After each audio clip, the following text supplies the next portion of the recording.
Dans son discours d'ouverture de la session ordinaire de l'Assemblée nationale du Cameroun le 10 novembre 2016, le président de l'Assemblée nationale, Kavaye Dibril, parle des réseaux sociaux comme étant un phénomène social aussi dangereux qu'un missile lâché dans la nature.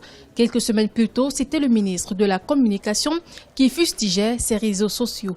Selon les responsables du ministère de la Communication, la lutte est évidente au vu des faits d'incivisme observés depuis l'incident des ECA. C'est une lutte parce qu'il ne faudrait pas accepter ce type de dérapage.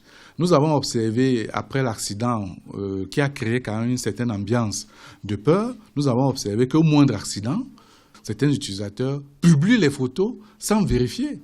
C'est ce qu'il faut éviter. Les gens veulent projeter une image d'un Cameroun qui est un Cameroun d'accident. Alors c'est ça, et il est normal que les politiques interviennent. Parce qu'à ce moment-là, nous sommes partis du champ informationnel vers le champ politique. Il est normal que les politiques interviennent. Selon les experts, les autorités s'engagent dans une lutte vaine. Pour ces derniers, les réseaux sociaux ne sont pas contrôlables.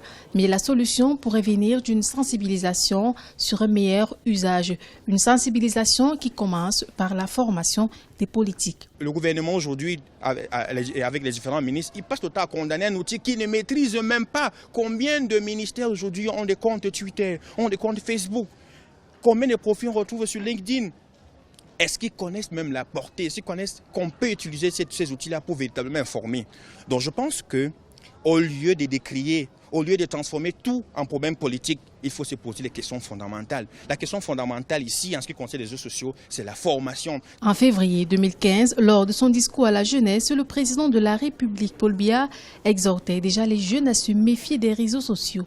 Une jeunesse à qui il a offert près de 500 000 ordinateurs.